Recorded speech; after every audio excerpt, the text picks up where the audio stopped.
Hello everyone, this is Liam here from Rating the Races, and today we're going to have a quick look at some of the Day 1 Cheltenham races to see if we can find anything that's interesting going forward. Now I have actually created a blog already highlighting one for each race, which I will include the link to at the bottom of this video, but we'll go through these and we'll also look at the races in more depth.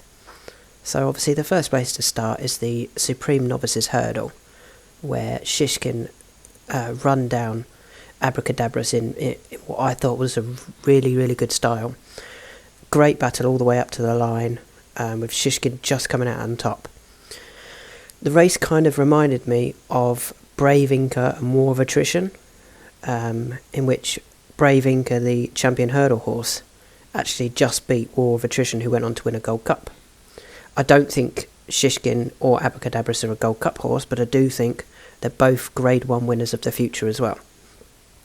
I think Shishkin will probably be sent over fences next season, whenever that may be, with Abracadabras staying over hurdles.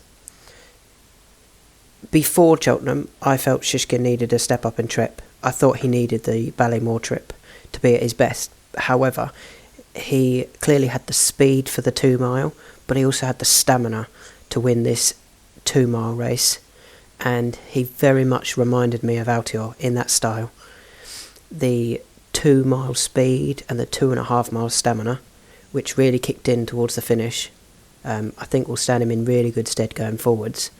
Whilst Abracadabras I don't think has done anything wrong, except maybe hit the front too soon, but that was just because he was too good compared to the rest of the field. He's been touted as being a champion hurdle horse next year for Gordon Elliott, and I completely agree. And straight after the race we did point out, and we did tweet, that I felt Shishkin was a good bet for the Arkell and Abracadabras was a good bet for the champion hurdle. With Epatante winning the champion hurdle in this year for Nicky Henderson, I think we might find that Abracadabras is the #1 Irish hope. And so whatever price he is now, by Cheltenham, I think he would have beaten a lot of his Irish compatriots and be a shorter price already, and without actually really testing his champion hurdle credentials potentially. So I think he's a champion hurdle horse of the future, or next season even, and Shishkin can be an Arkell horse and a champion chaser. He could step up in distance in the future, but at this present time he doesn't need to. He really doesn't need to. Chantry House has been given a mark of 147 after finishing 3rd. He could be interesting going forwards, potentially in a handicap, off nearly top weight. Asterion Phalange just won't be going left-handed again, surely. Back in Ireland, I'm sure he'll be much better at the likes of Punchestown, and he's not one to give up on if you did back him for the Supreme Novice. We've highlighted Allart here as one for the handicaps of next year. So often you see these top class Grade 1 hurdles, and horses that finish 4th or 5th can go really close in big handicap hurdles the following season. For example, Aramon this year in the County Hurdle, having been plying his trade in Grade 1s up to then.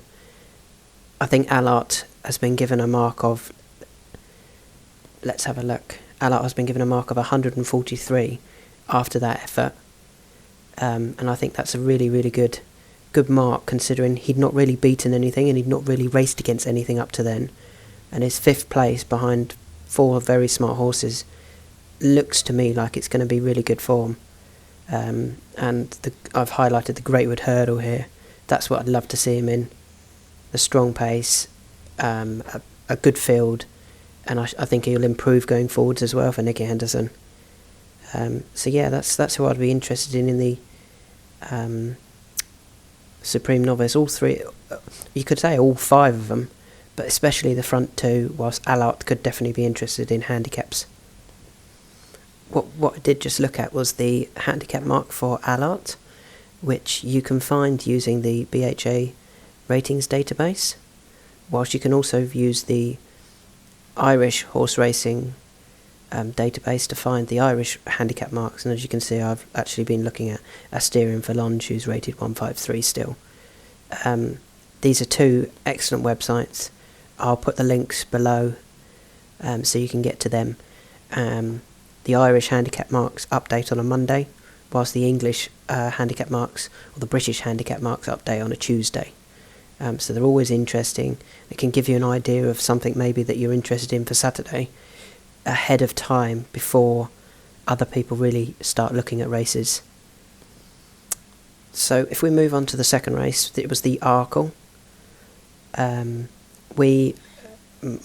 had two selections in the race, and unfortunately they both fell in Brewing Up a Storm and Mary Banrai, who is a doubt whether she's ever going to race again, unfortunately. This put the kettle on to win, battling off and holding off all that came to her, and she did it in good style. I think the one I wanted to take out of the race was the 5-year-old Fakir Duderie. Having been racing over 2 mile, he did have a go over 2.5, and he did win, and before dropping him back to 2 mile for the Arkell. With that run under his belt, another summer on his back, I really think he's a big player in next year's Ryanair. I'm sure they're going to step it up in distance. I actually put it in my horses to follow at the beginning of the year, with a step up in distance as the idea, to 2.5 mile to even 3 mile. And that's going to happen surely now. And I really do think the Ryanair would be a perfect target for him. As a 6-year-old, he'll be getting stronger. So yeah, he was the one I really wanted to take out of the Arkell. I wasn't sure on the rest of the form, to be honest. So, just Fakir Duderie. If we move on to the third race, I thought it was quite an obvious one here, to be honest. Cepage. He'd been running in all of the Caspian Caviar Gold Cup, the December Gold Cup, the 2.5 mile handicaps, and it looked like he was being aimed at the Brown Advisory. But Venetia Williams decided to try him over 3 mile, and it didn't quite work. He ran a really good race. I think he ended up finishing 7th or 8th in the end. But turning for home, he was still there in a race that I think the form was strong. The right horses were at the front, the Conditional, Kildesart, Discorama and Vindication. They were the ones that got past him. Dropping back in distance to 2.5 miles, and he's clearly still handicapped to win a similar race, such as the Brown Advisory next year, or the... I was thinking about the Old Roan Chase then. He might not be quite classy enough for that. So the December handicap again, or the Caspian Caviar, which is actually worth more money to win the Caspian Caviar Gold Cup than it is to win the Brown Advisory. So that's something that Connections could certainly be looking at. When I wrote this post, I was quite interested in Cepage for the Topham, but obviously the Aintree Festival has now been cancelled. All racing has been cancelled, unfortunately, due to the coronavirus. So next season for Cepage, if he does start running and he disappoints, maybe in the Caspian Caviar Gold Cup or the December Gold Cup or similar races, and his mark starts to drop, I'd be then starting to look at the Brown Advisory with him, and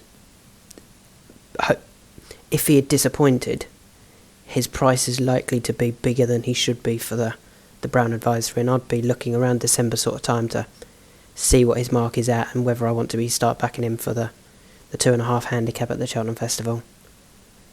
Of the others, I think all of them can go on to better things. The Conditional, he's going to be out of handicap company soon. Kildesart, again, will be out of handicap company. Vindication, definitely. These are graded animals, in my opinion, running here. Discorama, again, placed at the Cheltenham Festival, but he might be one that just continually places at the festivals. Hopefully they can find a handicap that he can win. But yeah, I think this race will work out really well going forward. And Cepage is the one that really caught my eye. Let's have a look to see what the handicap did to him. The handicapper decided to leave him at 155, which makes sense, to be honest. If they dropped in the handicap, I think other people would have been appealing against the drop rather than the Dame de Compagnie incident appeal committee. Anyway, let's move on to the champion hurdle. It was an open hurdle, a champion hurdle, and I thought it was quite a weak champion hurdle in the end. And I think the horses that have chased home, Epatante, I think they're grade 2 animals, whereas Epatante is the only grade 1 hurdler there. She's definitely going to go and win more grade 1s. Totally depends on where they go with her and what they target. I just wondered whether they might even look at the mare's hurdle next year, which is a strange step down. But that's all for me dependent on Bouvoudaire. If Bouvoudaire came back as strong as he was and could win a champion hurdle, would they take on Epatante with Bouvoudaire? Or could they go Epatante will go in the mares against potentially Honeysuckle and Benny de Dieu, and Bouvoudaire can win a champion hurdle and potentially split the two up? Obviously we are going to get a few more coming into the champion hurdle next year, like Abacadabras, who, if it was up against Bouvoudaire, I think would beat Bouvoudaire. But you never know what Nicky Henderson's thinking. I did highlight one here from back form with Epatante, and that's French Crusader. You can check out on my NagMe why I like French Crusader. He finished second to Epatante at Newbury and hasn't been seen since. It might be that he's injury prone, but he's definitely worth adding to your NagMe, and I'll add a link so that you can add him to your NagMe easily at the bottom of this post. My next race was the Mare's Hurdle. I struggled a bit here to find one that I felt was worth following next season, but because I was doing one for every race, I picked Cap Soleil if she could end up in handicaps, because she didn't run disastrous, and as it shows up here, if she had been running in a handicap, she'd have been getting £38 from the winner, 32 from second, 21, 22 and 23 respectively from third, fourth and fifth. I'd love to see her back in a handicap and see how she gets on, and I wouldn't even be against running her back over 2 mile. Her form's good. 3 wins and 2 seconds, with her defeats coming to Dame Rose in a listed hurdle and Lorena in the Mare's Novice. Try her over 2 mile and see how she gets on. But it's not a race that I can really find much of interest. As you know, Honeysuckle's going to continue winning grade 1s and Benny de Dieu's going to continue winning grade 1s. So quickly on to the Northern Trust Handicap Chase. Galvin was the one I was very interested in here. I think this form is very, very strong.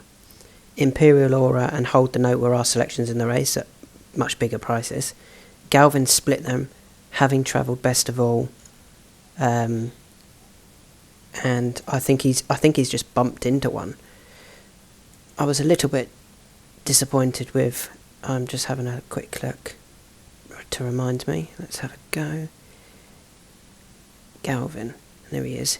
He got a rise of £7, which isn't going to be easy, but I think this is really good form, and wherever he ends up next, especially if it's in another novice handicap, you've got to be thinking that he's going to go very, very close in it. Gordon Elliott could try and save him for something a bit better than a simple novice handicap chase, but he's definitely one to add to your NagMe. And again, all of these horses that I'm mentioning, I will add their links at the bottom of this post. If you're watching on YouTube, it will be at the bottom of in the description, so that you can easily add them to your NagMe. The final race of the day on the Tuesday was the National Hunt Challenge Chase, the 4 miler, which isn't 4 miles anymore. It's 3 mile 5 and so many yards. And the one that really caught my eye here was the winner. He was so impressive winning that, given a very, very patient ride by Jamie Codd, and I always thought he was going to pick up Lord de Menil. He has been hit by the handicapper, let's just load it up. Ravenhill. An £11 rise, which isn't nice, but I think he deserved that. And I think back over even further, I think it'll go really, really close in like an Irish Grand National. I don't know whether that's going to be this year's Grand National, depending on whether it runs, or next year's. But he's definitely one to add to your NagMes going forwards. A lot of the others I wasn't that impressed with, including Lord de Menil, who was second. I thought he got the run of the race out near the front. And Ravenhill is definitely the one to take out there. So there's the horses that I'm interested in going forwards. As I said, I'll add all of the horses in the descriptions, so you can easily add them to your NagMe. One last thing I will add, if you want to follow me on Twitter, you can do. You can follow me at RTR_Liam, and you can also follow Rating the Races, which is at Rating the Races. And hopefully we'll be posting all of these up, and other races and other days, so that you can check them all out, add them to your NagMes if you're interested, and hopefully we can have plenty of winners next season with these.